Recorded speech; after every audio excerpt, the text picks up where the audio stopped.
Sebelum kita belajar dari beberapa ayat, saya ingin membacakan kepada saudara sebuah kutipan dari sebuah buku yang berjudul No Plan B, tulisan dari Pak Bambang Budianto. Nah, saya ingin membacakannya bagi saudara karena ternyata tulisannya sungguh penting untuk kita renungkan. Oke, saya akan membacakannya. Tulisan dari Pak Bambang Budianto dalam buku No Plan B. Bagaimana perasaan Yesus melihat kondisi gerakannya atau eklesia setelah 2000 tahun diluncurkan? Apakah dia akan mampu mengenali mereka sebagai miliknya sendiri? Ataukah dia akan melihat dengan tatapan yang langsung menembus mata kita dan berkata, "Ini adalah satu-satunya hal yang aku minta kamu lakukan, tetapi kamu gagal melakukannya. Kamu belum menjadikan semua bangsa muridku. Itulah sebabnya dunia ini penuh penderitaan. Jika kamu telah menghasilkan murid, maka orang tidak akan kesepian, tidak akan mengubur rasa tidak aman di bawah konsumerisme, tidak akan hidup dalam kemiskinan, dan anak-anak tidak akan mati kelaparan. Inilah yang satu-satunya hal yang ku minta darimu." Itu adalah tulisan Pak Bambang Budianto dalam buku No Plan B. Nah, setelah saya merenungkan tulisannya dan saya coba memperhatikan tentang kondisi dari gereja Tuhan hari-hari ini, maka saya sependapat dengan beliau bahwa ternyata pemuridan adalah satu kata yang sering kita dengar, tapi pertanyaannya adalah, sudahkah kita menghidupinya? Dan kalau saudara berkata bahwa saya sudah menghidupinya, pertanyaannya adalah, apakah kita sungguh-sungguh menghidupinya? Karena satu kali George Barna dan Barna Research Group mengadakan survei nasional di Amerika dan meminta dari survei ini untuk orang-orang menggambarkan atau menjelaskan atau menceritakan tujuan hidup mereka. Dan ternyata hasilnya sungguh sangat mengejutkan, karena ternyata tidak satu pun dari 10 orang Kristen, termasuk gembala sidang dan pemimpin gereja lainnya, mengatakan bahwa tujuan hidup mereka adalah menjadi pengikut Yesus Kristus yang menghasilkan murid. Nah, sementara saya membaca hasil survei George Barna ini, saya akhirnya bercermin. Dan ternyata memang saya sependapat dengan survei ini. Jika ada orang yang bertanya kepada saya, apa tujuan hidupmu? Maka saya akan berkata, tujuan hidup saya akan menyenangkan Tuhan. Tujuan hidup saya adalah untuk menghidupi rencana Tuhan. Tetapi ternyata saya tidak pernah berpikir bahwa sebenarnya tujuan hidup saya harusnya adalah menjadi murid yang memuridkan. Nah, itu sebabnya lewat kesempatan ini saya ingin berbagi kepada saudara bahwa betapa pentingnya pemuridan. Nah, mungkin sebagian dari saudara berkata, "Pak, apakah tepat saya mendengar hal ini? Bukankah saya jemaat baru?" Nah, saya mau katakan kepada saudara bahwa siapapun saudara yang sungguh-sungguh percaya Tuhan, maka sebenarnya saudara adalah murid Tuhan. Dan sebagai murid Tuhan, maka pemuridan itu adalah satu kata penting yang harus kita hidupi sungguh-sungguh. Nah, saya ingin membagikan kepada saudara bahwa mengapa pemuridan itu harus kita prioritaskan. Yang pertama, tanpa memuridkan, maka tidak ada yang keluar dari hidup kita. Saya ulang ya saudara. Tanpa memuridkan, maka tidak ada yang keluar dari hidup kita. Dan bukankah semua yang masuk dalam hidup kita sebenarnya harus kita salurkan? Bukan hanya berhenti pada diri kita, tetapi harus kita teruskan, harus kita salurkan. Jika tidak, maka tidak akan mungkin kita mengalami kesehatan rohani. Dan jika kita tidak mengalami kesehatan rohani, maka bagaimana mungkin kita mengalami pertumbuhan rohani? Nah, saya jelaskan dulu bagian pertama ini. Bahwa pemuridan itu penting karena ini akan menentukan kesehatan rohani kita. Ambil contoh, mengapa kita belajar firman dari minggu ke minggu? Mengapa kita belajar firman dari hari ke hari? Bukankah sebenarnya tujuan kita belajar firman itu bukan hanya membuat sekadar berhenti pada diri kita, membuat kita bertumbuh, tapi sebenarnya satu saat supaya kita mampu memuridkan orang. Nah, itu yang pertama. Mengapa pemuridan harus kita prioritaskan? Karena ternyata itu demi kesehatan rohani kita. Yang kedua, saya mencatat di sini. Mengapa pemuridan harus kita prioritaskan? Karena suatu hari Tuhan akan mengajukan sebuah pertanyaan kepada setiap kita. Pertanyaannya adalah bukan berapa sering kita datang kebaktian hari Minggu, tapi berapa orang yang sungguh-sungguh telah kita muridkan selama kita hidup di dunia. Coba saya ulang ya, kalimat kedua ini, poin kedua ini. Mengapa pemuridan harus kita prioritaskan? Yang pertama, demi kesehatan rohani kita. Tujuan kita belajar firman, supaya kita bisa menolong orang satu hari, bukan hanya berhenti pada hidup kita. Jika kita hanya berhenti pada hidup kita, tidak heran, rohani kita stuck. Ada banyak orang sekarang mengalami kekeringan, ada banyak orang mengalami kejenuhan rohani. Karena kita hanya terus mengkonsumsi firman untuk diri kita, padahal sebenarnya tujuan kita mengkonsumsi firman bukan hanya berhenti pada diri kita, tapi kita akan salurkan kepada orang-orang lain. Oke, itu yang pertama. Yang kedua, karena satu hari Tuhan akan mengajukan pertanyaan kepada setiap kita. Jadi kalau nanti satu hari kita menghadap Tuhan, Tuhan akan tanya, berapa orang yang sungguh-sungguh kita telah muridkan selama kita hidup? Dan saya berharap jika nanti satu hari kita berhadapan dengan Tuhan, kita bisa menjawabnya. Itu yang kedua. Mengapa pemuridan harus kita prioritaskan? Yang ketiga, karena ternyata kita sedang hidup di akhir dari akhir zaman, di mana waktu yang tersisa sudah tidak banyak lagi. Tentu saudara mendengar pengajaran-pengajaran yang hari-hari ini kita bisa temukan di YouTube. Ada banyak nabi-nabi yang berkata bahwa waktunya sudah tidak lama lagi. Nah, jika kita menangkap bahwa waktunya sudah tidak lama lagi, berarti kita tidak bisa santai. Kita tidak bisa hanya leha-leha. Kita tidak bisa hanya ingin terus diberkati, ingin terus mengalami pemeliharaan Tuhan. Tapi saudara dan saya harus menangkap bahwa ternyata Tuhan memanggil kita untuk memuridkan bangsa-bangsa. Nah, setelah saya merenungkan hal ini, di dalam konseling-konseling, di dalam diskusi-diskusi saya dengan orang-orang yang saya layani, mereka berkata seperti ini, Pak, saya sebenarnya pengen memuridkan kok.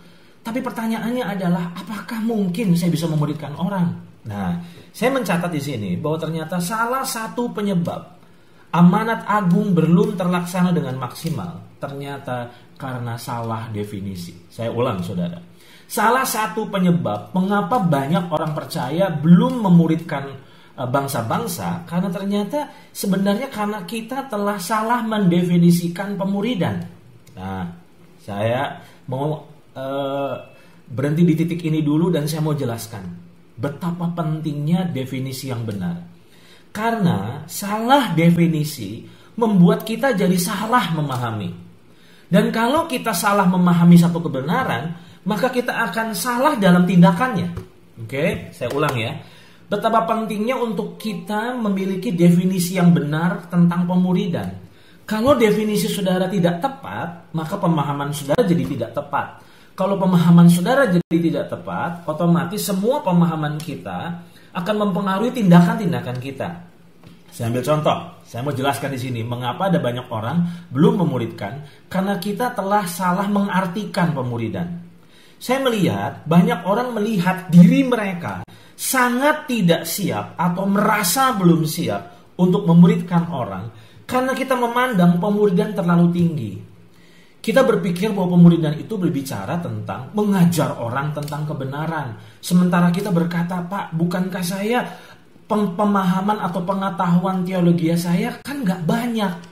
Nah, itu sebabnya bagaimana saya bisa memuridkan orang. Nah, saya mau katakan kepada saudara, berarti kita telah salah memahami. Selama ini kita berpikir bahwa memuridkan orang itu mengajar orang tentang kebenaran firman. Nah, kalau kita mau mengajar orang tentang kebenaran firman, kita merasa kita belum sekolah Alkitab, kita tidak sekolah Alkitab. Berarti dengan kata lain kita tidak bisa dong. Nah, saya mau katakan, hati-hati, karena ketika saudara salah mendefinisikan pemuridan, maka itulah yang menjadi kendala untuk kita sungguh-sungguh memuridkan. Atau saya melihat yang lain, bahwa ternyata ada beberapa pemimpin yang berpikir bahwa saat mereka mengajar, saat mereka berkhotbah dalam ibadah minggu mereka merasa sedang atau telah memuridkan jemaatnya.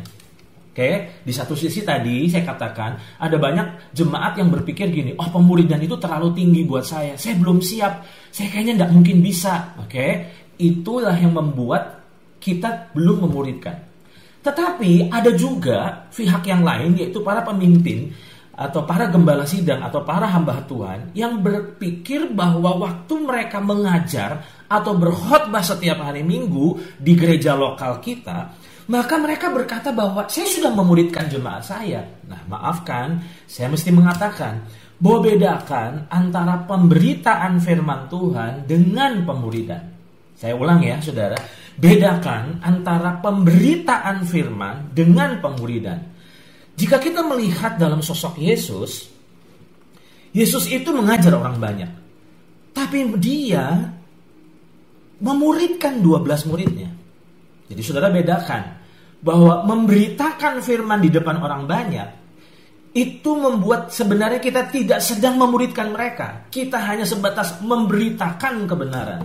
Karena pemuridan itu butuh fokus. Nah, itu sebabnya saya mencatat di sini, bedakan saat Yesus mengajar orang banyak dan saat dia memuridkan murid-muridnya.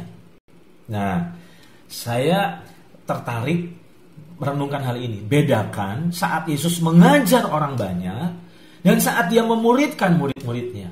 Beda, saudara.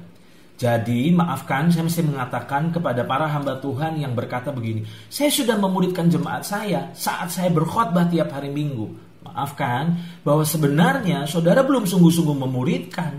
Kita baru sebatas memberitakan kebenaran. Karena ternyata teladan Yesus memuridkan itu butuh fokus, di mana dia meluangkan waktu, dia memiliki sebuah hubungan yang dalam dengan murid-muridnya. Inilah yang dimaksud dengan pemuridan. Nah, saya menemukan baru-baru ini diadakan survei, saya ulang ya, baru-baru ini diadakan sebuah survei di gereja-gereja Mitra Compassion yang diikuti sekitar 900 gembala sidang aliran Injili dari berbagai denominasi yang melayani di 25 negara berkembang di bagian selatan dunia global. Ini belum meliputi Asia, Afrika, dan Amerika Latin. Dan ternyata dari survei ini mengejutkan. Ini benar-benar meneguhkan apa yang saya sedang bagikan kepada saudara, bahwa banyak orang belum memuridkan karena salah definisi, atau salah menerjemahkan, atau salah mengartikan. Ingat, dari survei ini ada 20 responden mendefinisikan pemuridan adalah pengakuan Yesus sebagai juru selamat pribadi. Berarti dengan kata lain, mereka menerjemahkan, waktu kita menginjil dan membuat orang terima Yesus, itu sudah pemuridan. Maafkan saya, sebenarnya itu baru membimbing orang untuk terima Yesus, tapi belum memuridkan sebenarnya. Oke? Yang kedua, sedangkan 20% lainnya menyatakan bahwa pemuridan itu diterjemahkan sebagai kelas-kelas atau kelompok pemahaman Alkitab dan pertemuan lainnya. Nah, ini pemahaman dari banyak pemimpin tentang pemuridan. Jadi ada yang berkata, oh pengakuan Yesus sebagai juru selamat itu pemuridan. Atau ada juga yang mengatakan, oh di gereja kami ada pemuridan. Nah, ternyata terjemahannya adalah dengan mengadakan kelas pemahaman Alkitab atau kelas dasar kekristenan 6 kali atau 8 kali atau 10 kali atau 12 kali pertemuan. Lalu setelah kita mengadakan kelas-kelas itu kita berkata, saya sudah memuridkan. Oh, berarti itu pemahaman mereka tentang pemuridan. Dan hampir 60% ternyata melihat pemuridan sebagai proses pertumbuhan menjadi serupa dengan Kristus. Ini survei yang membuat akhirnya kita menangkap bahwa ada banyak penafsiran orang menafsirkan tentang pemuridan. Nah, jujur, saya mesti berkata kepada saudara, hari-hari ini ketika Tuhan mengingatkan saya tentang pemuridan, itu sebabnya saya membuka buku-buku yang saya miliki di perpustakaan di ruangan ini. Dan ternyata dari penemuan saya, ternyata ada 30 buku yang saya pernah beli dan temanya tentang pemuridan. Dan setelah saya coba melihatnya dan membaca cepat satu persatu, dan ternyata ada banyak pemahaman-pemahaman yang dibagikan oleh para penulis tentang perspektif mereka tentang pemuridan. Dan ketika saya membaca hal itu, Roh Kudus tuh berkata kepada saya bahwa betapa pentingnya engkau menangkap pewahyuan, bukan cuma dari pengajaran atau tulisan dari orang, tapi engkau perlu mendapat pewahyuan tentang apa sih sebetulnya pewahyuan dari pemuridan. Nah, saya ajak untuk kita lihat di dalam Matius pasal 28 ayat 19 sampai 20. Matius pasal 28 ayat 19 sampai 20, firman Tuhan berkata seperti ini. Karena itu, pergilah, jadikanlah semua bangsa muridku. Jangan salah baca, banyak orang salah baca. Karena itu pergilah, jadikan semua bangsa muridmu. Ternyata bukan muridmu, tapi muridku, kunya besar. Dan baptislah mereka dalam nama Bapa dan Anak dan Roh Kudus, dan ajarlah mereka melakukan segala sesuatu yang telah kuperintahkan kepadamu, dan ketahuilah aku menyertai kamu senantiasa sampai kepada akhir zaman. Nah, ketika saya renungkan ayat ini, ternyata target Tuhan bukan menjadikan semua bangsa sebagai orang percaya. Tetapi target Tuhan adalah menjadikan semua bangsa menjadi muridnya. Nah, maafkan saya mesti mengatakan kepada saudara, banyak orang salah menerjemahkan. Sehingga perjuangan kita adalah bagaimana membuat orang yang tidak percaya Yesus menjadi percaya Yesus. Itu sebabnya kita mendoakan orang-orang yang belum percaya Yesus supaya waktu kita memberitakan Injil, akhirnya mereka ngambil keputusan untuk menerimanya dan kita tuntun untuk doa terima Yesus. Lalu akhirnya apa terjadi? Setelah orang tersebut terima Yesus, kita berkata, hore, saya sudah berhasil. Saya mengatakan kepada saudara, Tuhan itu tidak memberi perintah, jadikan semua bangsa menjadi orang yang percaya kepadaku. Tetapi perintah Tuhan adalah menjadikan semua bangsa muridku. Berarti dengan kata lain, jangan puas kalau orang itu sudah meresponi kesaksian saudara dan orang tersebut mengambil keputusan untuk menerima Yesus. Saya mau katakan kepada saudara, itu baru permulaan. Itu baru permulaan, bukan akhir. Nah, saya ambil contoh, maafkan saya. Bukankah yang jadi doa-doa syafaat kita adalah bagaimana menjadikan Makassar, orang-orang yang ada di Makassar percaya pada Yesus? Maafkan saya, saudara, itu bukan target Tuhan. Target Tuhan adalah menjadikan semua penduduk Makassar murid Yesus. Jadi dengan kata lain, yuk kita harus naikkan standar kita. Jangan puas berhenti pada orang percaya kepada Yesus, karena ternyata Tuhan ingin supaya semua bangsa itu menjadi murid Yesus. Oke? Jadi saya tidak sedang kecilkan penginjilan. Saya tidak sedang kecilkan membimbing orang untuk percaya Yesus. Tapi saya mau katakan, jangan berhenti di titik itu. Karena amanat agung itu bukan cuma berhenti membuat orang dari tidak percaya jadi percaya, tapi menjadikan orang yang tidak percaya menjadi murid Yesus. Nah, mengapa pemuridan begitu penting? Bedakan antara memberitakan firman dan memuridkan. Karena waktu saya mengatakan hal ini kepada saudara lewat Zoom ini, saya tidak sedang memuridkan saudara. Saya sedang memberitakan kebenaran, tetapi memuridkan itu hal yang berbeda. Nah, hari-hari ini saya melihat bahwa mengapa ada banyak orang belum bertumbuh secara maksimal. Karena mereka baru sebatas mendengar pengajaran, tapi mereka belum sungguh-sungguh dimuridkan. Nah, itu sebabnya lewat forum ini, lewat kesempatan ini, saya ingin dorong saudara, jangan puas dengar khotbah-khotbah di YouTube. Jangan puas cuma hanya dengar khotbah lewat kebaktian Zoom ini. Tapi saudara harus belajar, dibimbing oleh orang-orang yang lebih matang dari saudara, orang-orang yang lebih dewasa saudara. Karena kita tidak cukup hanya dengar kebenaran, kita butuh dimuridkan. Nah, saya akan buktikan sebuah peristiwa yang dicatat dalam Kisah Para Rasul pasal 8 ayat 28 sampai 31. Nah, ini perhatikan baik-baik. Ternyata pemuridan itu penting. Jangan-jangan yang membuat saudara belum bertumbuh secara maksimal di dalam kekristenan bukan karena saudara kurang dengar khotbah, tapi karena saudara belum sungguh-sungguh dimuridkan. Nah, perhatikan ini. Kisah Para Rasul pasal 8 ayat 28 sampai 31. Ini adalah sebuah peristiwa yang dialami oleh Filipus. Oke, saya akan bacakan. Sekarang orang itu, yaitu Sida-Sida dari Ethiopia itu, sedang dalam perjalanan pulang dan duduk dalam keretanya sambil membaca kitab Nabi Yesaya. Berarti ini gambaran orang Kristen yang tiap hari baca Alkitab. Oke? Tapi pertanyaannya adalah, apakah orang ini selamat?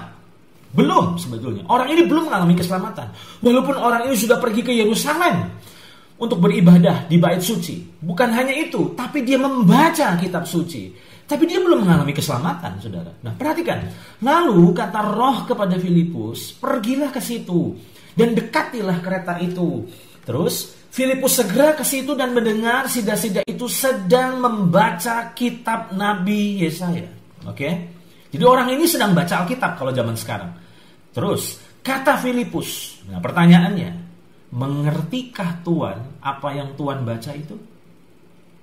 Sorry ya, selama ini bertahun-tahun lamanya selalu yang jadi goal saya adalah ini. Setiap kali ketemu dengan orang-orang yang saya muridkan, orang-orang yang saya bapai, saya bilang ini, sudah baca Alkitab belum? Sudah baca Alkitab belum? Ternyata saya mau katakan kepada saudara, tidak cukup sebatas baca Alkitab. Tapi pertanyaannya seringkali adalah justru gini, sudah mengerti atau belum? Oke, saudara, sudah mengerti atau belum? Nah, perhatikan ini. Kata Filipus, mengertikah Tuhan apa yang Tuhan baca itu? Jawabnya, bagaimanakah aku dapat mengerti kalau tidak ada yang membimbing aku? Nah, ini bicara tentang esensi dari pemuridan. Kita membimbing orang, bukan hanya sekedar melepaskan pengajaran dari orang tidak tahu jadi tahu, tapi dituntun sampai bisa ngerti gitu. Nah, bagaimana aku dapat mengerti kalau tidak ada yang membimbing aku? Lalu ia meminta Filipus naik dan duduk di sampingnya. Dan kita tahu akhir ceritanya, Filipus menjelaskan. Dan ketika menjelaskan itu, dia mengerti, lalu Sida-Sida itu ngambil keputusan untuk terima Yesus dan dibaptis dan mengalami keselamatan. Saya berharap jemaat GBI Rock Menara Tanjung Pujian tidak puas cuman hanya dengar kebenaran, tidak puas cuman hanya rajin baca Alkitab tiap hari, tapi saudara butuh dimuridkan. Karena ternyata yang membuat kita belum bertumbuh seringkali bukan karena kita malas baca Alkitab, tapi karena kita belum mengerti apa yang kita pelajari. Oke, nah tadi saya katakan beberapa hari ini Roh Kudus dorong saya untuk merenungkan tentang pemuridan. Dan saya berkata, Roh Kudus wahyukan, supaya saya bukan cuma tahu, tapi saya bisa menangkap pewahyuan. Tadi saya katakan, banyak orang belum memuridkan karena bukan gak mau memuridkan, tapi karena kita salah mendefinisikan, salah menafsirkan, salah mengartikan. Nah, puji Tuhan, beberapa waktu lalu ketika saya merenungkan hal ini, Roh Kudus menyingkapkan sebuah definisi pemuridan. Dan sungguh ini menolong saya dan membuat saya menangkap, oh saya baru ngerti esensi pemuridan ternyata ini. Nah, itu sebabnya saya membagikan definisi pemuridan menurut pendapat saya yang saya tangkap, yaitu saya jelaskan di sini. Pemuridan adalah hidup sebagai seorang murid Kristus yang membimbing orang lain secara intensif untuk hidup sebagai seorang murid Kristus, sehingga mereka dapat melakukan hal yang sama kepada orang lain. Nah, ini yang saya tangkap loh saudara. Jadi tolong jangan dinilai secara teologis. Ini hanyalah penafsiran dan pewahyuan yang saya tangkap tentang definisi pemuridan. Jadi saya coba menyederhanakan pemuridan dalam bahasa kaum awam, sehingga kalau saudara bisa nangkep ini, saudara bisa mengaplikasikannya. Saudara mulai belajar menghidupinya, bahwa semua orang bisa memuridkan. Saya nggak peduli jawatan saudara apa, tipe kepribadian saudara apa. Setiap kita, selama kita percaya Yesus dan menjadi murid Kristus, saudara sebenarnya bisa memuridkan. Oke? Nah, definisi pemuridan, saya ulang, adalah hidup sebagai seorang murid Kristus yang membimbing orang lain secara intensif untuk hidup sebagai seorang murid Kristus sehingga mereka dapat melakukan hal yang sama kepada orang lain. Nah, saya akan jelaskan pelan-pelan. Saya ingin bagikan 3 poin dari definisi ini dan saya sungguh berharap sharing ini bisa membuka pemikiran saudara dan saya sungguh berdoa supaya Roh Kudus mewahyukan hal ini, bukan cuma hanya nangkep sisi pengetahuan tapi Roh Kudus menyingkapkannya bagi saudara. Ingat, saya mencatat di sini, banyak orang berkata begini, saya pengen memuridkan, saya ingin memuridkan, tapi kok nggak bisa-bisa ya? Nah, jawabannya adalah, bagaimana mungkin kita memuridkan atau menolong orang lain sebagai murid Kristus jika kita sendiri belum hidup sebagai murid Kristus? Maaf saya ngomong kata-kata yang agak kasar ya saudara. Omong kosong, saudara bisa ingin memuridkan, tapi kalau saudara belum hidup sebagai murid Kristus. Pemuridan itu bukan calo, saudara. Ingat, calo itu menolong orang sampai ke satu tujuan, padahal dia sendiri tidak sampai ke tujuan itu. Dan saya sungguh berharap bahwa kita semua ini bukan calo pemuridan. Oke? Itu sebabnya tadi saya katakan, definisi pemuridan adalah hidup sebagai murid Kristus. Nah, bicara tentang murid Kristus adalah begini. Sebelum kita ingin memuridkan orang, pertanyaan saya adalah ini. Sudahkah saudara sungguh-sungguh hidup sebagai murid Kristus? Nah, Lukas pasal 14 ayat 25 sampai ayat yang ke-27 dan ayat 33. Ternyata untuk jadi murid Kristus itu tidak semudah, tidak semurah jadi anggota gereja lokal. Saya ulang ya. Untuk jadi murid Kristus ternyata tidak semudah kita jadi anggota jemaat satu gereja lokal. Lukas pasal 14 ayat 25 sampai 27 dan ayat 33 saya akan bacakan bagi saudara. Pada satu kali banyak orang berduyun-duyun mengikuti Yesus dalam perjalanannya. Sambil berpaling, Yesus berkata kepada mereka. Sampai di sini saya jelasin dulu. Jadi satu hari Yesus itu sadar dia sedang diikuti oleh orang banyak. Nah, ingat, Yesus itu tidak seneng loh orang cuma sekedar ikut-ikutan. Itu sebabnya dia hentikan langkahnya dan dia bilang begini, "Hei, kamu lagi ngapain?" Itu kalau dalam bahasa sederhana saya. Karena jangan asal ikut. Karena yang Yesus cari itu bukan asal orang yang sekedar ikut. Yang Yesus cari itu murid. Oke, saya ulang ya. Yang Yesus cari itu bukan sekedar percaya Yesus, enggak. Yang Yesus inginkan kita bukan sebatas percaya Yesus, tapi yang Tuhan inginkan kita jadi muridnya Yesus. Oke? Nah, untuk jadi muridnya Yesus itu enggak sekedar asal ikut-ikutan. Oke? Nah, itu sebabnya sambil berpaling dia berkata kepada mereka, ayat 26. Jikalau seorang datang kepadaku dan ia tidak membenci bapaknya, ibunya, istrinya, anak-anaknya, saudaranya laki-laki atau perempuan, bahkan nyawanya sendiri, ia tidak dapat menjadi muridku. Garis bawahi kata, ia tidak dapat menjadi muridku. Terus, ayat 27, barang siapa tidak memikul salibnya dan mengikut aku, ia tidak dapat menjadi muridku. Kata tidak dapat jadi muridku diulang sebanyak 2 kali. Terus ayat 33. Demikian pula lah tiap-tiap orang di antara kamu yang tidak melepaskan dirinya dari segala miliknya tidak dapat menjadi muridku. Jadi maafkan saya. Banyak orang Kristen merasa kalau kita sudah jadi jemaat di salah satu gereja lokal, yaitu GBI Rock Menara Tanjung Pujian contohnya, lalu saudara merasa saudara udah jadi murid Yesus. Maafkan saya, saudara jangan-jangan baru sebatas murid Pak Ben.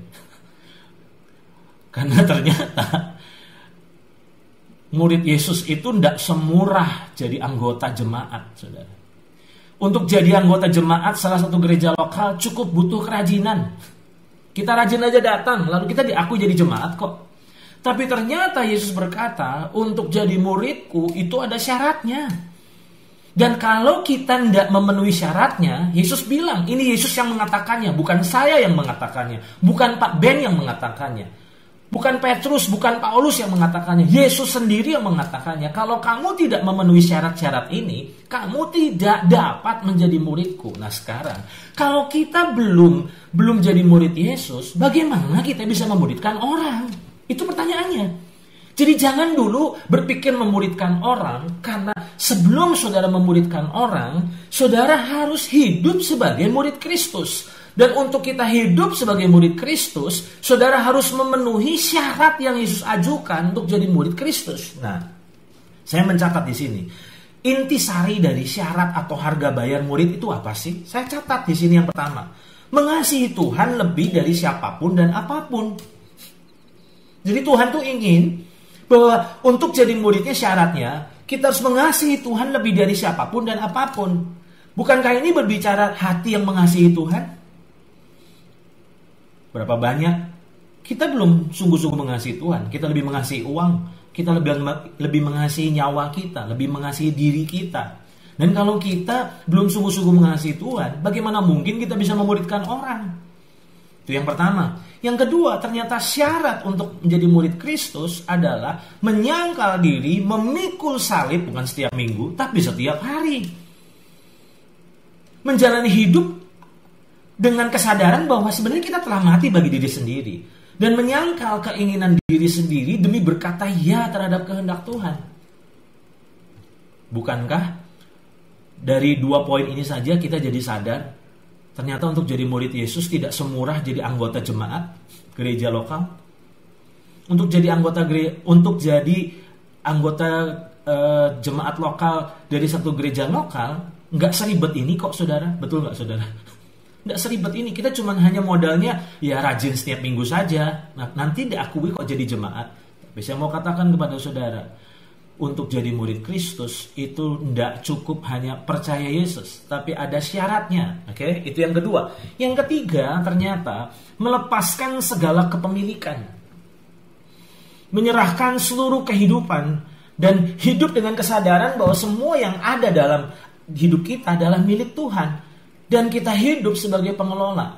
Nah, 3 harga bayar murid ini saja sebenarnya menyadarkan kita ternyata kekristenan itu bukan gampangan. Kekristenan itu bukan murahan. Kekristenan itu sebuah panggilan yang mulia. Nah, saya ambil contoh. Masih ingat orang muda yang kaya yang datang pada Yesus? Menurut saudara, dia gagal jadi murid, betul? Yesus sebetulnya memanggil dia untuk mengikut dia, untuk menjadi muridnya. Tapi ketika diperhadapkan pada harga bayarnya, orang muda kaya ini gak siap. Dia gagal di mana, saudara? Menurut saya yang sangat mencolok mata, dia gagal di syarat yang ketiga, melepaskan segala kepemilikan. Semakin kaya, maka semakin banyak yang dilepaskan. Makanya orang miskin ikut Tuhan kayaknya nggak berat, karena saya sering bercanda bahwa kalau kita nggak punya apa-apa kayaknya mudah. Tapi kalau kita punya banyak apa-apa, berarti banyak yang kita harus serahkan pada Tuhan. Nah, 3 syarat ini ternyata adalah harga bayar untuk kita jadi murid Yesus. Sekarang pertanyaan saya, kalau saudara tidak menghidupi 3 poin ini dalam keseharian kita, bagaimana mungkin kita bisa memuridkan orang? Nah, setiap kali saya mengajar hal ini, maka ada banyak orang terintimidasi. Saya mencatat di sini, banyak orang terintimidasi saat diperhadapkan terhadap harga bayar seorang murid. Kita terintimidasi karena kita berkata, waduh ini berat, saya kayaknya nggak bisa nih. Tapi jangan khawatir, karena ternyata sepertinya memang mahal, sepertinya memang berat mengasihi Tuhan lebih dari apapun dan siapapun, menyangkal diri, memikul salib setiap hari, melepaskan segala kepemilikan. Itu harga bayar sebagai murid Kristus. Tapi ternyata sebenarnya ini sangat mungkin. Mengapa? Karena pengalaman dikasihi Tuhan di awal kehidupan kita membuat harga bayar murid itu menjadi sangat masuk akal. Saya ulang ya, coba saudara renungkan. Pengalaman bahwa kita ini dikasihi Tuhan dengan luar biasa, dengan gila-gilaan, sengaco-ngaconya kita, sebejat-bejatnya kita, sejahat-jahatnya kita, Tuhan kasihi kita, Tuhan terima kita. Dan ingat, ternyata pengalaman dikasihi Tuhan di awal kehidupan kita membuat harga bayar murid menjadi sangat masuk akal. Kecuali kalau saudara belum dikasihi Tuhan. Untuk mengasihi Tuhan itu susah. Bukankah dalam 1 Yohanes pasal 4 ayat 19 berkata, kita mengasihi karena Allah lebih dahulu mengasihi kita. Coba saudara renungkan. Saat kita mengalami dan menyadari kasih Tuhan yang sangat radikal atas diri kita, maka harga bayar murid hanyalah sebatas respon kita terhadap kasihnya yang begitu radikal. Saya ulang ya saudara. Saat kita mengalami dan menyadari kasih Tuhan yang sangat radikal atas diri kita, maka harga bayar murid itu hanya sebatas respon kita terhadap kasih yang begitu radikal. Saya jelaskan.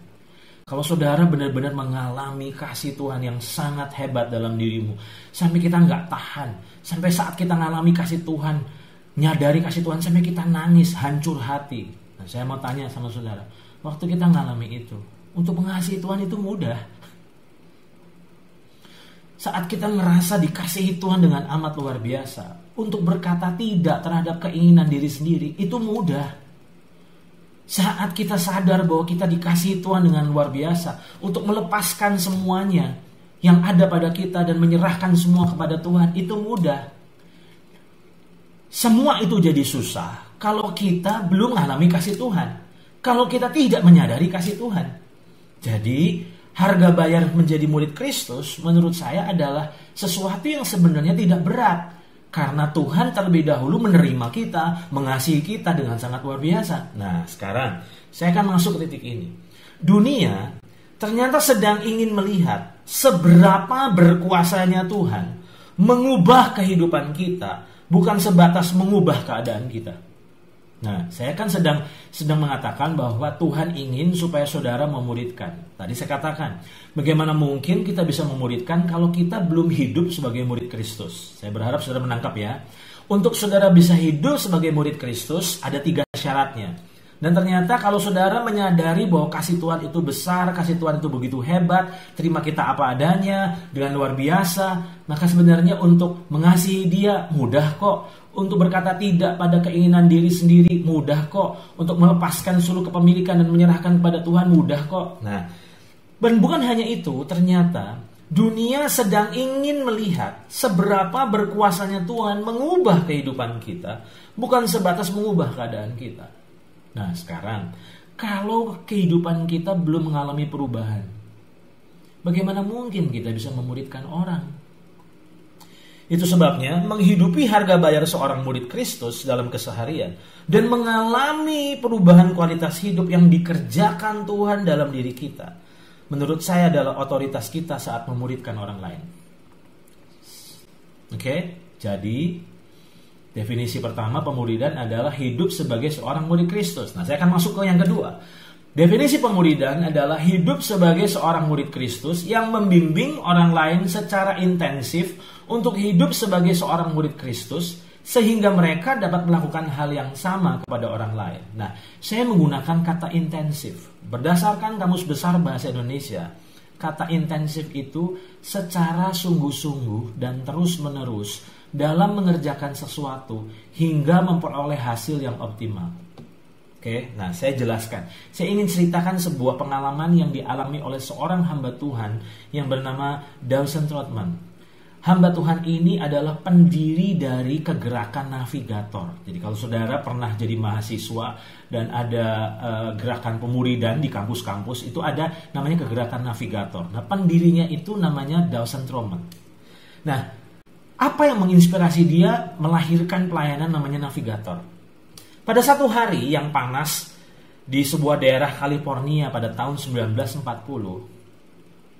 Dawson Trotman ini sedang melakukan perjalanan dengan mengendarai kendaraan pribadinya. Dan dia menghentikan mobilnya untuk orang yang meminta ikut menumpang di sepanjang jalan berdebu itu. Jadi waktu dia sedang setir mobil, ada orang yang minta numpang dan dia izinkan untuk orang ini numpang. Oke? Dan saat penumpang itu naik mobil, orang ini bergumam, Yesus Kristus panas sekali hari ini. Nah, ini bukan kata-kata baik, ini umpatan sebetulnya. Oke, Jesus Christ gitu. Kalau dalam film-film western kan kita orang dengan latah bilang Jesus Christ gitu kan, panas sekali hari ini. Dan Dawson mengerutkan wajahnya, merasa tidak senang saat dia mendengar nama sang juru selamatnya diucapkan dengan sembarangan. Maka ia memberi pemuda itu sebuah trakat penginjilan. Dan ia berkata, "Nak, bacalah ini." Dan tak lama kemudian Di dalam perjalanan itu Dawson Trotman menginjili orang ini, dan akhirnya orang ini memutuskan untuk terima Yesus. Oke? Sampailah ke tujuan, lalu akhirnya penumpang itu turun dan Dawson Trotman melanjutkan perjalanannya. Oke? Setahun kemudian, Dawson berkendaraan di jalan yang panas dan berdebu itu lagi. Dan melihat ada seorang yang ingin menumpang di mobilnya, dan dia mengizinkan untuk orang ini menumpang di mobilnya. Dan saat ini orang duduk di mobilnya, dan orang ini mengucapkan kalimat, Yesus Kristus, panas sekali hari ini. Kembali, Dawson mengerutkan wajah tidak senang, lalu ia mulai berbicara tentang Injil. Dan yang mengejutkan, penumpang itu berkata, rasanya saya mengenal Anda ya. Ternyata ia adalah orang yang sama yang menumpang tahun lalu. Dawson sangat kaget karena ternyata anggapannya bahwa orang yang baru percaya akan bertumbuh dengan sendirinya secara rohani seperti yang dialaminya. Ternyata ia keliru. Itulah yang menyadarkan Dawson Trotman bahwa betapa pentingnya bukan hanya sekedar memberitakan Injil, tapi membimbing, mendampingi orang-orang yang sudah memutuskan terima Yesus itu. Dalam bahasa kita hari ini adalah memuridkan. Dan menurut saya, maaf saudara, gereja hari ini bukan kurang memberitakan kebenaran, bukan kurang pengajaran, tapi kita belum sungguh-sungguh memuridkan. Oke? Nah, saya mencatat bahwa tidak semua orang dipanggil dan dapat berbicara di depan 100 atau 1000 orang. Tapi semua orang pasti dapat berbicara kepada satu orang.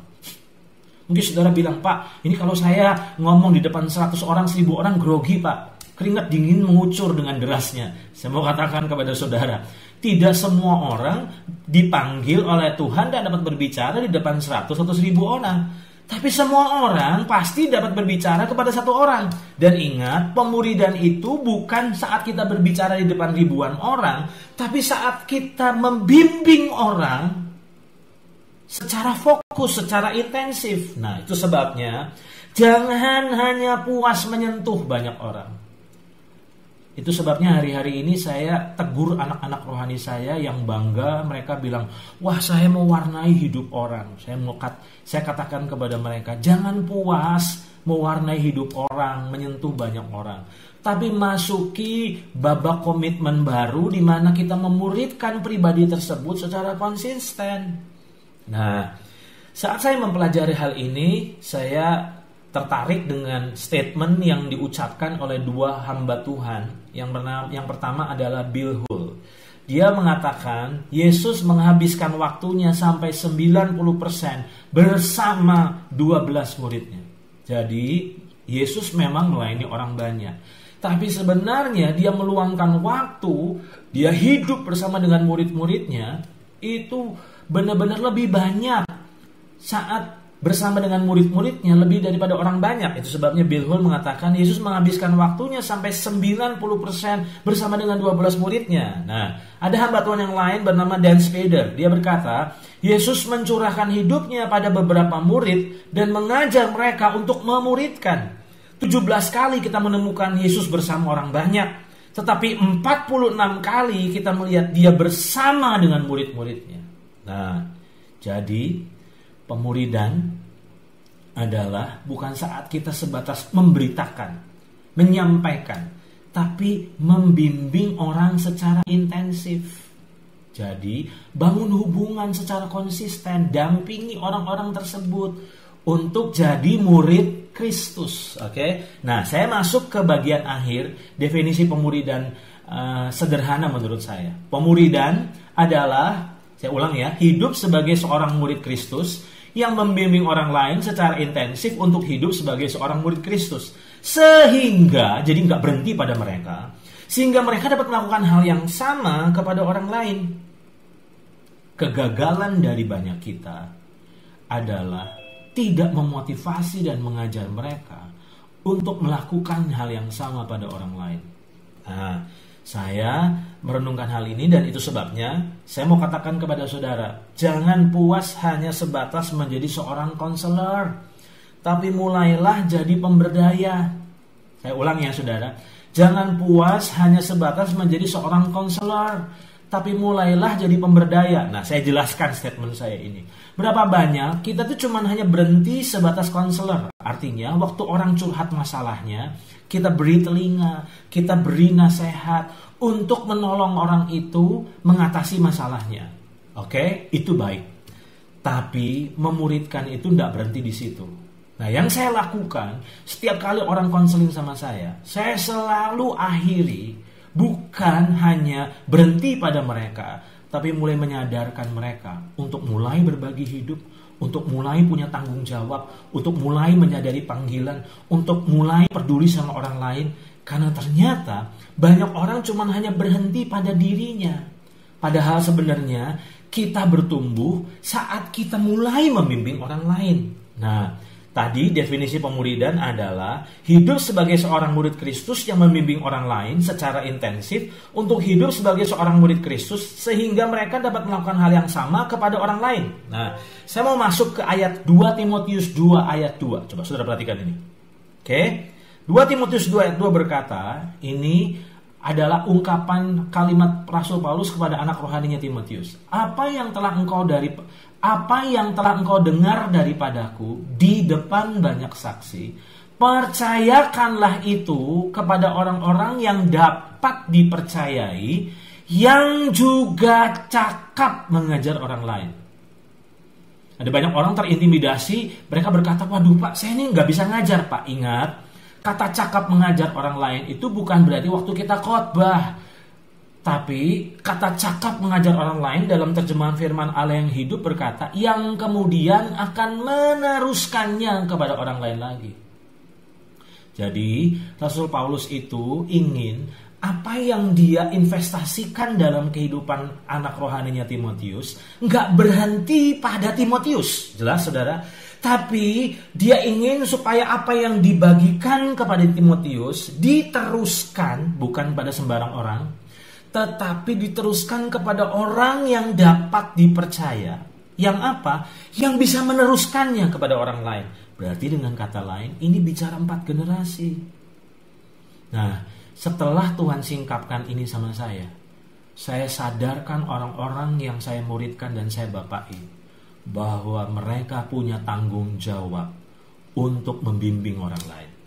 Nah, saya mencatat di sini adalah sebuah kekonyolan dan sekaligus keegoisan tingkat tinggi jika seseorang mau dimuridkan tapi tidak mau memuridkan.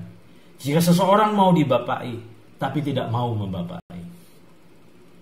Itu sebabnya hari ini kalau saudara berkata, Pak, saya belum siap memuridkan. Itu sebabnya saudara hari ini harus dimuridkan. Oke? Datangi Pak Ben. Datangi ibu berkata, tolong muridkan saya. Saya nggak puas cuma hanya dengar khotbah. Bimbing saya, tuntun saya, koreksi saya, tegur saya. Karena saya ingin bertumbuh jadi murid Kristus. Ingat, tetapi jangan berhenti sampai di situ. Satu hari nanti saudara harus mulai memuridkan orang lain lagi. Nah, itu sebabnya ternyata saya melihat bahwa pemuridan itu ternyata seperti dunia MLM. Seperti dunia MLM. Nah, saya tidak sedang promosi MLM, tapi ternyata kalau saudara ingin tahu pemuridan itu seperti apa sih Pak? Pemuridan itu ternyata seperti MLM, saudara. Di mana dunia MLM itu kan ada sebuah produk yang dipasarkan lewat jaringan. Nah, apa bedanya? Nah, tujuan dari kita memasarkan produk itu bukan orang itu memakai produk kita. Kan ada orang-orang yang saya beli untuk diri saya. Nah, tujuan MLM itu bukan itu. Tujuan MLM itu orang itu mulai cari kaki-kaki yang lain. Nah, itu sebabnya pemuridan itu seperti MLM, saudara. Jadi artinya saudara bimbing orang supaya orang bisa bimbing orang, supaya orang tersebut bimbing orang terus berkelanjutan dari generasi ke generasi. Nah, inilah pemuridan. Nah, apa perbedaan antara MLM dan pemuridan? Menurut saya, MLM itu digerakkan untuk memperoleh keuntungan pribadi. Kenapa kita antusias cari kaki di bawah kita? Karena semakin banyak kaki, semakin kita dapat banyak uang. Oh, itu MLM. Tapi pemuridan bukan digerakkan oleh keuntungan pribadi. Kenapa kita antusias memuridkan orang? Kita digerakkan oleh kasih Tuhan dan kepentingan kerajaan. Hari ini saya yakin tidak kebetulan saya dapat kesempatan oleh dari Pak Ben untuk membagikan hal ini. Mungkin saudara bilang, aduh, kok saya lagi punya masalah pribadi yang masalahnya banyak. Saya masih bingung, saya masih pusing dengan masalah diri saya sendiri. Saya mau katakan kepada saudara, jangan-jangan yang membuat saudara terus tidak pernah mengalami terobosan. Karena saudara masih hidup hanya untuk diri sendiri. Ketika saudara hidup dalam panggilan Tuhan, saya yakin ada hal-hal yang luar biasa yang akan mengalir lewat hidup kita. Nah, itu sebabnya saya akan masuk ke bagian akhir. Matius pasal 28 ayat 19 sampai 20, saya kembali ke ayat ini. Bukankah ini adalah amanat agung yang dilepaskan bukan hanya kepada 12 murid, tapi kepada setiap kita. Nah, ayat ini berkata, karena itu pergilah, jadikanlah semua bangsa muridku dan baptislah mereka dalam nama Bapa dan Anak dan Roh Kudus, dan ajaran mereka melakukan segala sesuatu yang telah kuperintahkan kepadamu, dan ketahuilah, aku menyertai kamu senantiasa sampai kepada akhir zaman. Jadi, ada satu kabar baik buat saudara. Di saat saudara memenuhi amanat agung itu untuk pergi memuridkan orang-orang untuk jadi murid Kristus, saya mau katakan sama saudara, ini bukan pekerjaan saudara sendiri. Karena Tuhan pasti terlibat. Ada banyak orang bilang begini, saya nggak siap. Saya mau katakan, yang membuat engkau siap karena Roh Kudus ada dalam hidupmu. Dan Roh Kudus hadir untuk menolongmu, untuk memampukanmu, memuridkan orang lain. Nah, saya ambil contoh. Saudara pernah menyadari bahwa saat saudara konseling seseorang, saat saudara bimbing seseorang, ada kata-kata yang terucap dan itu bukan lahir dari otakmu? Kadang-kadang waktu saya share kepada orang, membimbing orang, saya sendiri kaget, kok bisa ya ngomong itu? Karena ternyata itu bukan otak saya, itu Roh Kudus sedang berbicara lewat hidup saya. Dan saya mau katakan kepada saudara, jangan berkata gini, kayaknya saya belum siap memuridkan. Kalau saudara belum hidup sebagai murid Kristus, maka saudara belum siap. Nah, bagaimana caranya siap? Hiduplah sebagai murid Kristus, oke? Tetapi kalau saudara sudah belajar menghidupi harga bayar seorang murid, sebenarnya bersama dengan Roh Kudus, saudara siap memuridkan. Tuhan berjanji menyertai kita. Dia full backup kita saat kita memuridkan, dan jangan pernah terintimidasi dengan kekurangan yang ada. Dan ingat, saya mau katakan kepada saudara, janji penyertaan Tuhan itu dilepaskan ketika kita memenuhi amanat agung. Banyak orang berkata, oh Tuhan sertai saya. Saya mau katakan sama saudara, Tuhan menyertai dalam rangka ketika saudara pergi untuk memuridkan. Dan kalau saudara tidak mau memuridkan, saudara tidak pernah mau memuridkan bangsa-bangsa, memuridkan orang lain, bagaimana mungkin saudara mengalami penyertaan Tuhan? Oke? Nah, saya tutup dengan kalimat ini lalu saya selesai. Jangan asal bergerak karena sebatas diperintah atau tren. Pastikan kita menangkap spiritnya. Karena banyak orang begitu dengar pengajaran pemuridan lalu kita mulai. Saya mau katakan, jangan asal bergerak karena sebatas diperintah atau tren. Pastikan kita menangkap spiritnya. Itu sebabnya saya mencoba melepaskan definisi pemuridan dalam bahasa sederhana tadi. Memahami dan menangkap esensi pemuridan lewat perenungan dan pewahyuan dari Roh Kudus adalah seperti ayam. Sedangkan metode dan materi pemuridan adalah seperti telur ayam. Nah, kenapa saya katakan ini? Bukankah terjadi perdebatan ayam dulu atau telur dulu? Sebenarnya dalam dunia penciptaan, ayam dulu baru telur. Nah, mengapa poin ini penting saya lepaskan? Ada banyak orang setiap kali saya ngomong pemuridan, mereka bilang begini, nanti kalau saya memuridkan orang, materinya apa? Modulnya apa? Bahannya apa? Saya mau katakan sama saudara, salah. Sebenarnya kalau saudara tanya modul, tanya materi, tanya model, berarti saudara belum nangkep spiritnya. Makanya saya katakan, tangkap spiritnya dulu. Karena waktu saudara nangkep spiritnya, itu akan menghidupkan, itu akan membuat hatimu berkobar-kobar. Nah, sambil jalan, saudara bisa belajar dari buku-buku, dari orang-orang yang memuridkan kita. Dan dari situlah akhirnya kita maksimal.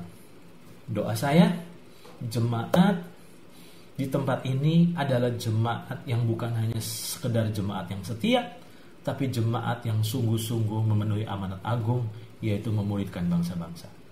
Doa saya, saudara akan mengalami penyertaan Tuhan dengan luar biasa.